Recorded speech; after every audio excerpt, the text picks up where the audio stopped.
ಕೌಸಲ್ಯಾ ಸುಪ್ರಜಾ ರಾಮಪೂರ್ವಾ ಸಂಧ್ಯಾ ಪ್ರವರ್ತತೆ ಉತ್ತಿಷ್ಠ ನರಸಾರ್ಧೂಲ ಕರ್ತವ್ಯಂ ದೈವಮಾಹ್ನಿಕಂ. ನಗರ ಬಿಟ್ಟು ಹಳ್ಳಿಗೆ ಬಂದೆ. ಈಗ ನಾನು ನಮ್ಮ ಊರಲ್ಲೇ ಇದ್ದೀನಿ. ಹಳ್ಳಿ ಜೀವನ ಶೈಲಿ ಹೇಗಿದೆ ಅಂತ ನೋಡೋಣ ಬನ್ನಿ. ಕಾಂತ ತ್ರೈಲೋಕ್ಯಂ ಮಂಗಳಂ ಕುರು.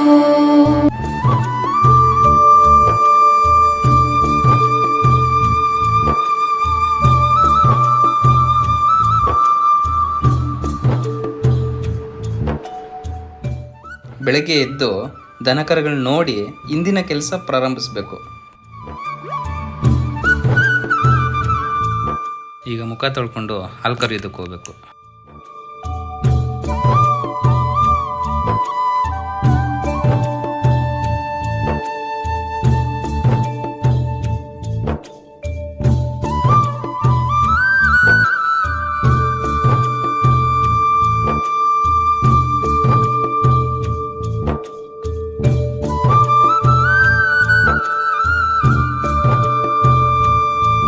ಅಷ್ಟರಲ್ಲಿ ನಮ್ಮಪ್ಪ ಬಂದು ಎತ್ತುಗಳನ್ನೆಲ್ಲ ಹೊರಗಡೆ ಕಟ್ಟಾಕೋದಕ್ಕೆ ರೆಡಿ ಮಾಡ್ತಾ ಇದ್ರು. ಈ ಎತ್ತುಗಳನ್ನೆಲ್ಲ ಹೊರಗಡೆ ಕಟ್ಟಾಕಿದ್ಮೇಲೆ ನಾವು ಹಾಲು ಕರಿತೀವಿ. ಒಂದು ವಾರದಿಂದ ಎತ್ತುಗಳ ಸಂತೆ ನಡೀತು. ಆ ಸಂತೆಯಲ್ಲಿ ನಮ್ಮಪ್ಪ ಹೊಸದಾಗಿ ಕೊಂಡ್ಕೊಂಡ್ಬಂದಿರೋ ಎತ್ತುಗಳು ಇವು ನನಗೆ ಆಯ್ತವೆ. ಅದರಿಂದ ನಮ್ಮಪ್ಪನೇ ಕಟ್ಟಾಗಬೇಕು ಇವನ್ನ. ಚೆಂಬಲ್ ನೀರು ಮತ್ತೆ ಕ್ಯಾನ್ ತಗೊಂಡು ಹಾಲು ಕರಿಯೋದಕ್ಕೆ ಬಂದೆ.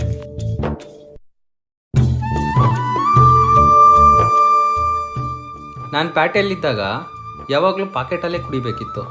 ಆದರೆ ಇಲ್ಲಿ ಪ್ರತಿದಿನ ನಾನು ಶುದ್ಧ ಹಾಲು ಕುಡಿತೀನಿ.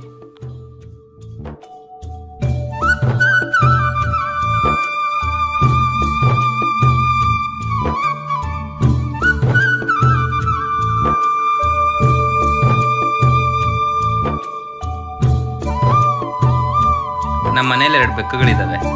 ನಾನು ಹಾಲು ಕರಿಬೇಕಾದ್ರೆ ಯಾವಾಗಲೂ ಹಿಂದೆ ಬಂದು ಅರಸ್ತಾ ಇರ್ತವೆ. ಹಾಲು ಕರೆದಿದ್ದಾದ್ಮೇಲೆ ಫಸ್ಟ್ ಅವಕ್ಕೆ ಹಾಲು ಒಯ್ತೀನಿ. ಈ ಹಾಲಲ್ಲಿ ಮನೆಗೆ ಸ್ವಲ್ಪ ಇರಿಸ್ಕೊಂತೀವಿ, ಮಿಕ್ಕಿದ್ದು ಡೈರಿಗೆ ಹಾಕ್ತೀವಿ. ಇವಾಗ ಹಸುಗಳು ಕಣ್ಣಿ ಬಿಚ್ಚಿ ಹೊರಗಡೆ ಕಟ್ಟಾಕಬೇಕು. ಹೊರಗಡೆ ಕಟ್ಟಾಕಿದ್ದಾದ್ಮೇಲೆ ನಮ್ಮಮ್ಮ ಹಸು ಸಗಣಿನೆಲ್ಲ ಎತ್ತಾಕ್ತದೆ. ನಾನು ಪ್ಯಾಟೆಯಲ್ಲಿದ್ದಾಗ ಅಲ್ಲಿನ ವಾಹನಗಳ ಹೊಗೆ, ಟ್ರಾಫಿಕ್ಕು, ಜನಜಂಗುಳಿ ಇದರೆಲ್ಲರ ಜೊತೆಗೆ ಬೆಳಗ್ಗಿನಿಂದ ಸಂಜೆವರೆಗೂ ಕೆಲಸದ ಪ್ರೆಸರು ಯಾರಿಗೆ ಬೇಕು ಗುರು ಆ ಬಾಳು.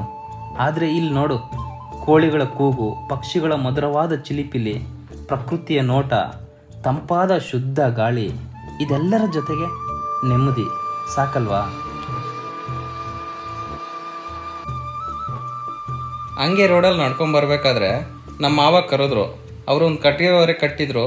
ಅದನ್ನು ಗಾಡಿ ಮೇಲೆ ಇಡಬೇಕಾಗಿತ್ತು. ಅವ್ರಿಗೆ ಕೈಲಾಗೋದಿಲ್ಲ. ಅದರಿಂದ ನನ್ನ ಕರೆದ್ರು, ತಲೆ ಮೇಲೆ ಎತ್ತಿದ್ರು. ಅದನ್ನು ತಗೊಂಡೋಗಿ ಗಾಡಿ ಮೇಲೆ ಇಡಬೇಕಾಯಿತು.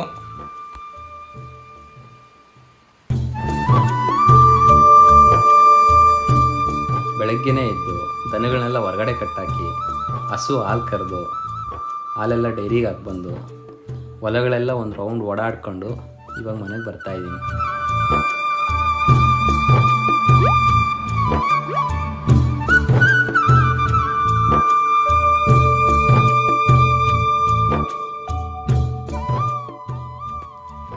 ನೋಡಿ, ನಮ್ಮಮ್ಮ ಕಾಫಿ ಕೊಡ್ತಾ ಇದೆ. ನಾನು ಮನೆಯಲ್ಲಿದ್ದರೆ ಪ್ರತಿದಿನ ನಮ್ಮಮ್ಮ ಪ್ರೀತಿಯಿಂದ ಕೊಡೋ ಕಾಫಿನ ಕುಡಿಬೋದು.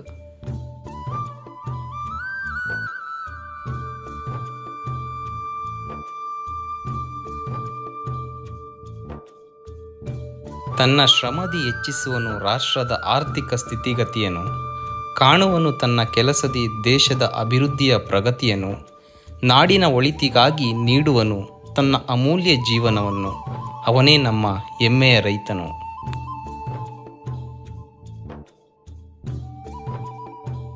ನಮ್ಮ ತಾತ ರೈತ, ನಮ್ಮಪ್ಪ ರೈತ, ನಾನು ರೈತಾನೆ. ರೈತ ಈ ದೇಶದ ಬೆನ್ನೆಲುಬು ಅಂತ ಹೇಳ್ತಾರೆ. ಆದರೆ ಯಾರೂ ರೈತ ಆಗೋಕ್ಕೆ ಇಷ್ಟಪಡಲ್ಲ.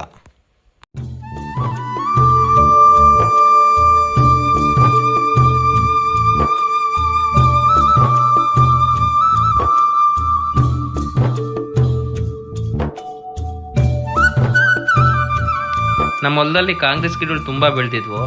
ನಮ್ಮಪ್ಪ ಹೋಗಿ ಅವ್ನು ಕೊಯ್ದಾಕ್ ಬರೋಗಂತ ಹೇಳ್ತು. ಕಾಂಗ್ರೆಸ್ ಗಿಡಗಳು ಕೊಯ್ದು ಹಂಗೆ ಹೊಲ ನೋಡ್ತಾ ಇದ್ದೆ. ಚೇಬೆಹಣ್ಣು ತುಂಬ ಚೆನ್ನಾಗಿ ಬೆಳೆದಿದ್ವು. ಎಲ್ಲ ಹಂಗೆ ನೋಡ್ತಾ ಅಲ್ಲೊಂದು ಚೀಬೆಹಣ್ಣು ಕಾಣಿಸ್ತು, ತುಂಬ ಹಣ್ಣಾಗಿತ್ತು, ಚೆನ್ನಾಗಿತ್ತು.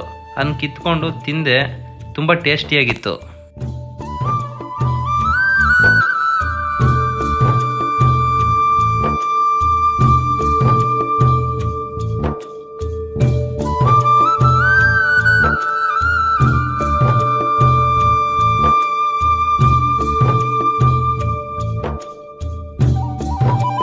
ನಾವು ರೈತರು ಈ ಭೂಮಿ ತಾಯಿನ ನಂಬಿ ಪೈರಾಗ್ತೀವಿ.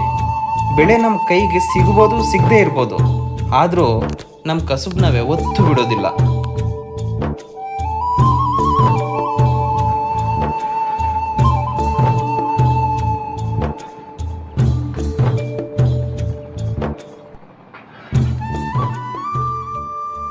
ಕೆಲಸ ಎಲ್ಲ ಮುಗೀತು, ಈಗ ಊಟಕ್ಕೆ ಹೊರಡಬೇಕು.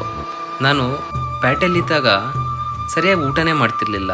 ಹೋಟ್ಲುಗಳಲ್ಲಿ ಯಾವಾಗಂದ್ರೆ ಅವಾಗೇ ತಿಂದ್ಬಿಡ್ತಿದ್ದೆ. ಆದರೆ ಇವಾಗ ನಮ್ಮ ಊರಲ್ಲಿ ಕೆಲಸ ಎಲ್ಲ ಮುಗಿದ ಮೇಲೆ ನಮ್ಮಮ್ಮ ಪ್ರೀತಿಯಿಂದ ಮಾಡಿಕೊಟ್ಟಿರೋ ಊಟನ ಒಂದು ಮರದ ಕೆಳಗೆ ಬಾಳೆ ಎಲೆಯಲ್ಲಿ ನೆಮ್ಮದಿಯಿಂದ ತಿಂತಾ ಇದ್ದೀನಿ. ಇದು ಅಲ್ವೇ ಸ್ವರ್ಗ ಅಂದರೆ?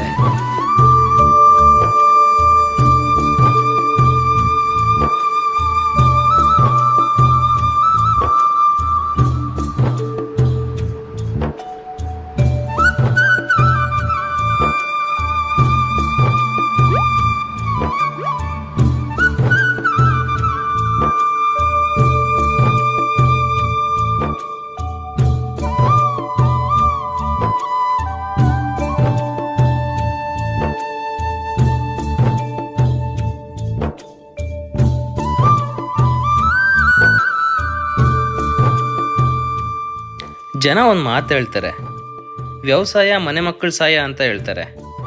ಎಲ್ಲ ಹಿಂಗೆ ಅಂದ್ಕೊಂಡ್ರೆ ನಮ್ಗೆ ಊಟ ಹಾಕೋದು ಯಾರಾಗ್ತಾರೆ? ಎಲ್ಲ ಕೆಲಸ ಮುಗಿಸ್ಕೊಂಡು ಮನೆ ಹತ್ರ ಬಂದೆ. ನಮ್ಮಮ್ಮ 2 ಎಳ್ನೀರು ಕೊಡ್ತು. ಎಳ್ನೀರನ್ನು ಹೊಡಿತು. ನನಗೆ ಆ್ಯಕ್ಚುಲಿ ಎಳ್ನೀರು ಹೊಡಿಯೋದು ಬರ್ತಿರ್ಲಿಲ್ಲ. ಈಗ ರೀಸೆಂಟಾಗಿ ಕಲ್ತ್ಕೊಂಡಿದ್ದೆ.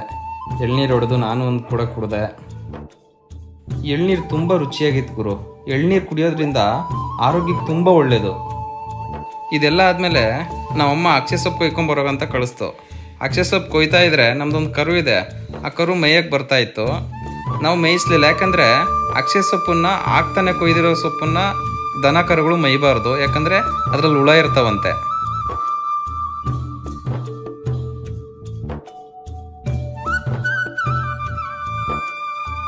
ಅಕ್ಷೆ ಸೊಪ್ಪು ಕಿತ್ಕೊಂಡು ಬಂದು ಮನೆ ಹತ್ರ ಹಾಕ್ಬಿಟ್ಟು ಇವಾಗ ಬಣವೆಯಲ್ಲಿ ಒಣಮೇವು ಕಿತ್ಕೊಂಡ್ಬರ್ಬೇಕು. ಎಲ್ಲ ಕೆಲಸ ಮುಗಿದ್ಮೇಲೆ ನೆಮ್ಮದಿಯಾಗಿ ಒಂದು ಮರದ ಕೆಳಗೆ ಮಲ್ಕೊಂಡೆ. ನೆಮ್ಮದಿ ಎಲ್ಲಕ್ಕಿಂತ ನಾನೀಗ ನೆಮ್ಮದಿಯಾಗಿದ್ದೀನಿ. ಇಲ್ಲಿ ಈಗ ಈ ಸಾಮ್ರಾಜ್ಯಕ್ಕೆ ನಾನೇ ಒಡೆಯ. ಅಮ್ಮನ ಕೈ ತುತ್ತು, ಅಪ್ಪನ ಮಾರ್ಗದರ್ಶನ ಎಲ್ಲವೂ ನನಗೆ ಸಿಗ್ತಾ ಐತೆ. ಹೆಚ್ಚಾಗಿ ಯಾರ ಕೈಯಾಳಾಗಿ ಕೆಲಸ ಮಾಡ್ತಿಲ್ಲ ನಾನೀಗ.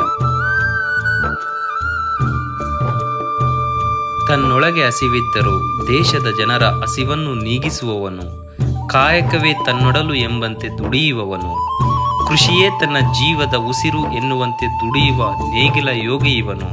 ಅದರಲ್ಲೇ ತನ್ನ ಮನದ ಸಂತಸ ಕಾಣುವನು.